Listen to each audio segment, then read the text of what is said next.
Os santos da Santa Igreja Católica Apostólica Romana, de 4 de dezembro a 10 de dezembro. Dia 4 de dezembro, dia de São João Damasceno, foi segunda-feira, o São Tomás do Oriente.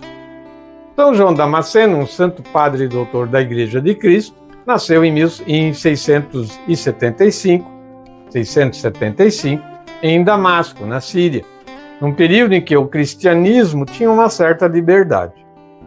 Retirou-se para um convento de São Sabas, perto de Jerusalém, e passou a viver na humildade, caridade e alegria. Ordenado sacerdote, aceitou o cargo de pregador titular na Basílica do Santo Sepulcro, em Jerusalém. Uma herança proveniente da tradição do Antigo Testamento proibia toda e qualquer reprodução da imagem de Deus. Sendo assim, condenavam o uso de imagem nas igrejas. O imperador bizantino Leão Isaurico empreendeu uma guerra contra o culto das imagens sagradas. Sendo assim, a pedido do Papa Gregório III, São João Damasceno assumiu o papel de defensor das imagens, travando uma luta contra os iconoclastas. Certa vez, os hereges prenderam São João e cortaram a mão direita dele, a fim de não mais escrever. Por intervenção de Nossa Senhora, ele foi curado.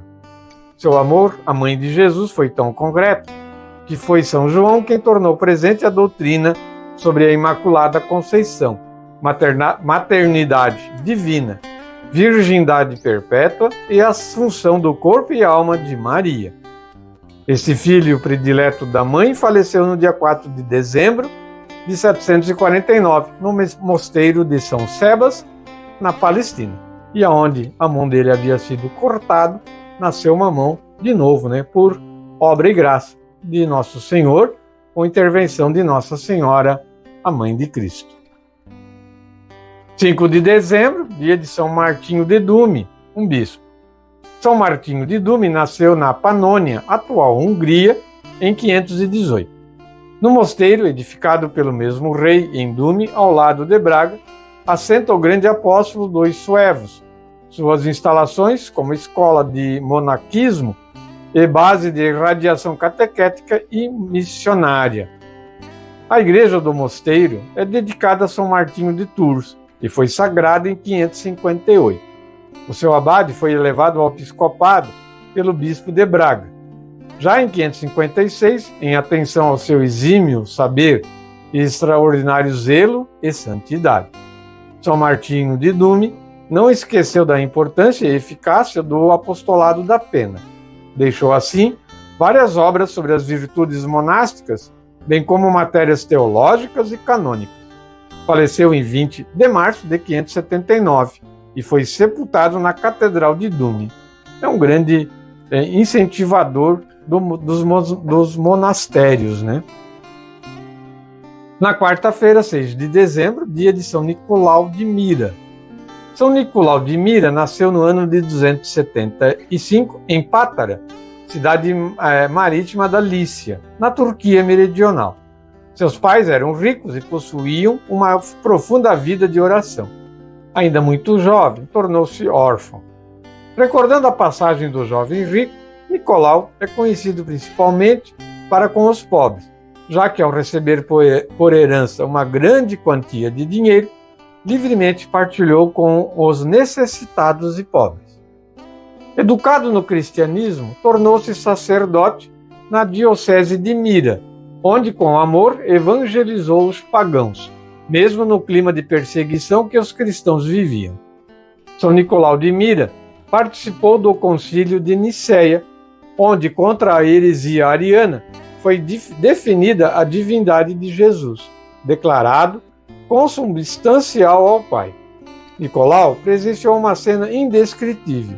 Constantino Magno, um grande perseguidor do povo cristão, ajoelhou-se para beijar as cicatrizes de Nicolau e de outros cristãos torturados na última perseguição. São Nicolau de Mira faleceu em 343, na cidade de Mira, com fama de santidade e de instrumento de Deus, para que muitos milagres chegassem ao povo. Após sua morte, seu túmulo em Mira se tornou um local de peregrinação. Foi quarta-feira, então, São Nicolau de Mira. Na quinta-feira, dia 7 de dezembro, dia de Santo Ambrósio, o grande Santo Ambrósio, o bispo de Milão. Santo Ambrósio, de nobre e distinta família romana, nasceu em 340 em Treveros, na Alemanha, onde seu pai exercia o cargo de prefeito das Gálias. A mãe ficou viúva muito cedo e voltou a Roma levando seus 3 filhos, Marcelina, Sátiro e Ambrósio. Com a morte do bispo de Milão, chamado Ariano, Ambrósio foi para a eleição do novo bispo, a fim de evitar grandes conflitos. Em meio à confusão, de repente, uma criança grita: Ambrósio, bispo. O clero e o povo aderiu e todos aclamaram: queremos Ambrósio, bispo. O povo teve que teimar durante uma semana, até que, vendo nisso a voz de Deus, Ambrósio, que ocupava alto cargo no Império Romano e somente era catecúmeno, cedeu à vontade do Senhor. O primeiro concílio de Nicéia, em 325, tinha proibido que subisse ao episcopado qualquer neófito, mas o Papa e o Imperador aprovaram a eleição. Depois de batizado, foi ordenado sacerdote e logo em seguida bispo de Milão. Tudo isso no ano de 374. Então aqui, né, o neófito, né, é a pessoa que não é batizada, né, não é ainda batizada. Santo Ambrósio, como homem de Deus, partilhou sua riqueza material e espiritual com o povo. Jejuava sempre, foi pai carinhoso e tão grande orador que teve papel importante na conversão de Santo Agostinho, né? Muito importante. Incansável na oração, Ambrósio construiu basílicas, compôs hinos que mudaram a maneira de rezar. Deixou muitos escritos e morreu com 60 anos, no dia 4 de abril de 397. Na sexta-feira, dia 8 de dezembro, dia de Nossa Senhora da Imaculada Conceição, dogma de fé. A festa litúrgica que celebramos exalta uma das grandes maravilhas da história da nossa salvação, a Imaculada Conceição de Maria. Durante toda a sua vida terrena, Maria foi livre da mancha do pecado. Essa verdade, reconhecida pela Igreja de Cristo, é muito antiga. Entrando, o anjo disse-lhe: Ave, cheia de graça, o Senhor é contigo. Muitos padres e doutores da Igreja Oriental, ao exaltarem a grandeza de Maria, Mãe de Deus, usavam expressões como cheia de graça, lírio da inocência, mais pura do que os anjos, e assim por diante. A própria Virgem Maria confirma este dogma e aparece em 1830, a Santa Catarina Laborré, né, da Medalha Milagrosa, pedindo que se cunhasse a medalha com a oração: ó Maria concebida sem pecado, rogai por nós que recorremos a vós. Esta medalha, anunciada em todo o mundo, possibilitou a devoção a Maria Imaculada, induzindo os bispos a solicitarem ao Papa a definição do dogma, já que era vivenciado entre todo mundo, né? Todos os cristãos. Sendo assim, no dia 8 de dezembro de 1854, através da bula Ineffabilis Deus, do Papa Pio IX, a Igreja oficialmente reconheceu e declarou solenemente como dogma Maria isenta do pecado original, um dos dogmas marianos. A própria Virgem Maria, novamente na sua aparição em Lourdes, já em 1858, confirmou a definição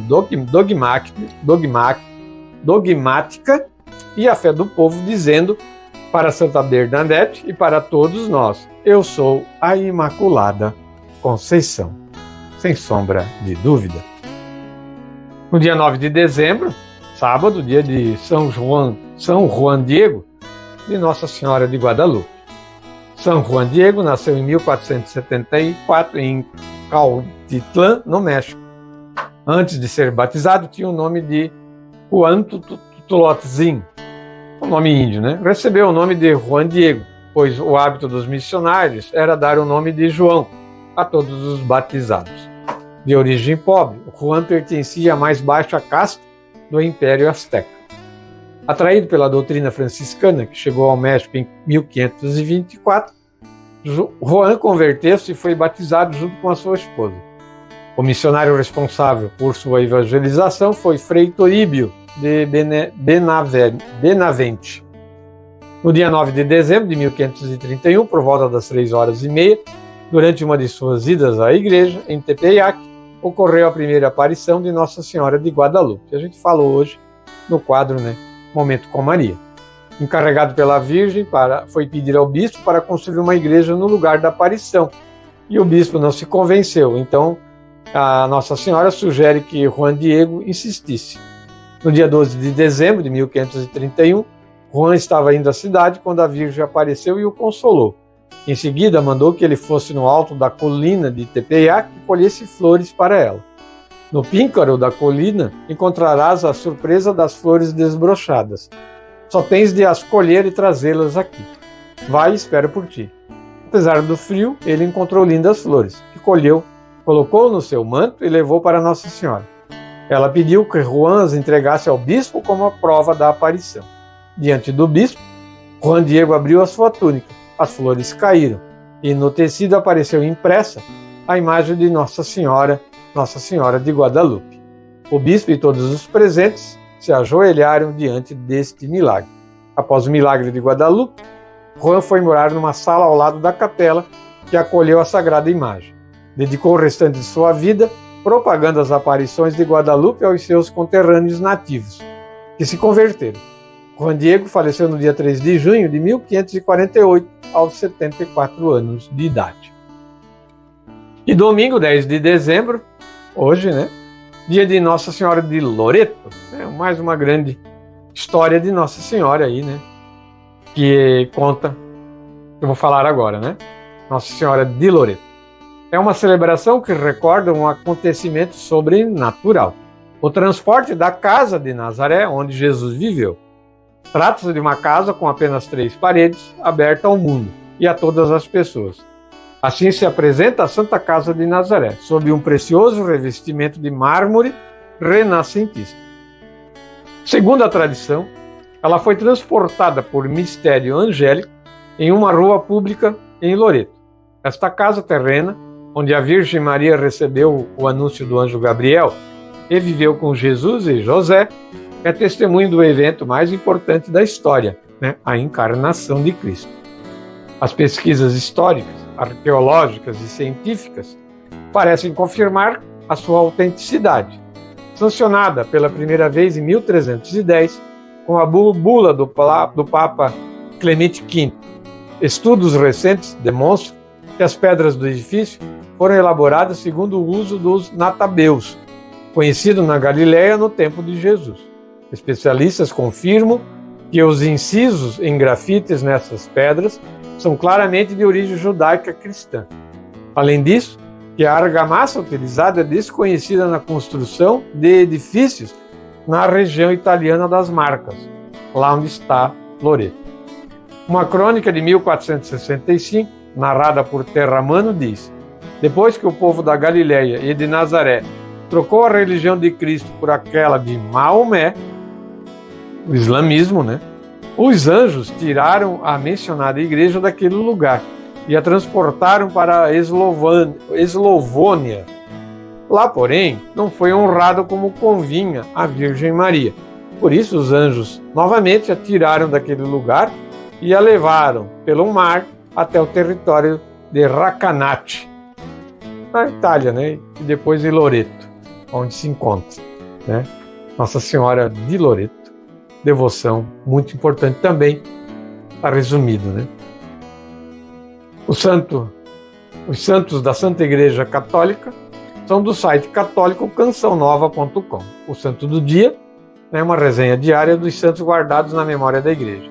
Histórias de mestres da vida cristã de todos os tempos, que como faróis luminosos orientam o nosso caminho. A gente traz resumido, mas quem puder pesquise aí a vida dos santos.